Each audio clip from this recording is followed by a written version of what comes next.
Good morning. Status റൂഫിങ്ങിൻ്റെ ഓരോ പ്രൊജക്റ്റുകൾ നമ്മൾ വീഡിയോയിൽ അപ്ലോഡ് ചെയ്യുമ്പോഴും അതിന് വ്യക്തമായിട്ടുള്ള ഉദ്ദേശങ്ങളുണ്ട്. നമ്മുടെ ആ ഒരു സൈറ്റിൻ്റെ ഇമ്പോർട്ടൻസും അതിൻ്റെ ഒരു പാറ്റേണൊക്കെ അനുസരിച്ച് അതിലുപരി ഒരു കസ്റ്റമറുടെ സാറ്റിസ്ഫാക്ഷൻ, ആ കസ്റ്റമറുടെ അതിലുള്ള നിർദ്ദേശങ്ങൾ അത് എത്രത്തോളം പാലിക്കപ്പെടുന്നുണ്ട് എന്നുള്ളത് കൂടി വ്യക്തമാക്കാനാണ് നമ്മൾ ഇത്തരത്തിലുള്ള വീഡിയോസ് ക്രിയേറ്റ് ചെയ്യുന്നത്. ഇപ്പോൾ നമുക്ക് തുടർച്ചയായിട്ട് വന്നിട്ടുള്ള ഒരുപാട് മോഡൽസുകൾ ഉണ്ടെങ്കിലും അതിൻ്റെ ഇടയിൽ കുറച്ച് വെറൈറ്റി മോഡൽസുകൾ കൊണ്ടുവരാൻ നമ്മൾ ശ്രമിക്കാറുണ്ട്. അത് ആ ഒരു സ്ഥലത്തിൻ്റെ പ്രത്യേകതയും കസ്റ്റമറിൻ്റെ ആ ഒരു മെൻറ്റാലിറ്റിയും ഒക്കെ ആഡ് ചെയ്ത് നമ്മുടെ ഡിസൈനേഴ്സിനോട് സംസാരിച്ചിട്ടാണ് നമ്മൾ ആ ഒരു മോഡലിലേക്ക് അതിനെ കൊണ്ടുവരാറുള്ളത്. ഉദാഹരണമായിട്ട് നമ്മളിപ്പോൾ ഇവിടെ ഇരിക്കുന്ന ഈ ഒരു സ്ഥലം മഹറൂഫ് സാറിൻ്റെ വീടാണ്, മഞ്ചേരിയിലുള്ളതാണ്.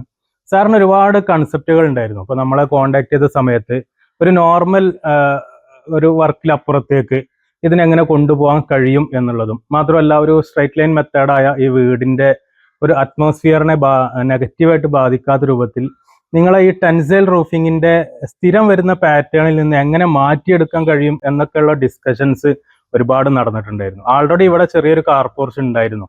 അത് ഒഴിവാക്കിക്കൊണ്ടാണ് നമ്മളെ ഈ ഒരു കാർ പോർച്ച് ഇവിടെ ചെയ്തിട്ടുള്ളത്.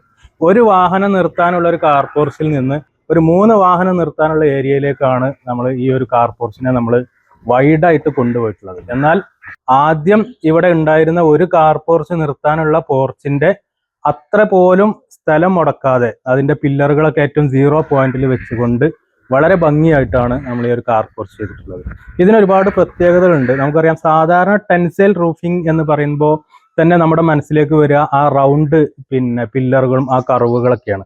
അതിൽ നിന്ന് ഒരുപാട് മാറി ടോട്ടൽ ഒരു സ്ക്വയർ ടൈപ്പ് പില്ലറിലേക്കും സ്ക്വയർ ടൈപ്പ് ബാക്കിയുള്ള സ്ട്രക്ചറിലേക്കൊക്കെ ഒരു സ്ക്വയർ ടൈപ്പിലേക്ക് ഇത് മാറുകയും വളരെ ഭംഗിയായിട്ട് അട്രാക്റ്റീവായിട്ട് നമുക്കിത് ചെയ്തെടുക്കാൻ സാധിക്കുകയും ചെയ്തിട്ടുണ്ട് എന്നുള്ളതാണ്. അപ്പോൾ ഒരു കസ്റ്റമറുടെ അഭിപ്രായങ്ങളും നിർദ്ദേശങ്ങളും എങ്ങനെ ടെക്നിക്കലി ആയിട്ട് നമ്മളെ ഒരു പ്രൊജക്റ്റിലേക്ക് കൊണ്ടുവരാൻ സാധിക്കും എന്നുള്ളത് നമ്മുടെ എക്സ്പീരിയൻസ്ഡ് ആയിട്ടുള്ള ഡിസൈനേഴ്സിനോട് ഡിസ്കസ് ചെയ്ത് നമ്മളെ സ്ട്രക്ചറൽ എഞ്ചിനീയേഴ്സിനെ ഉപയോഗപ്പെടുത്തി ആ കസ്റ്റമറുടെ നിർദ്ദേശങ്ങൾ പരിപൂർണമായും എഞ്ചിനീയറിംഗ് മെത്തേഡിലേക്ക് മാറ്റി അത് കൺസ്ട്രക്ട് ചെയ്ത് കൊടുക്കുക എന്നുള്ളതിലാണ് സ്റ്റാറ്റസ് റൂഫിംഗ് സംതൃപ്തി കണ്ടെത്തുന്നത് എന്നുള്ളതാണ്.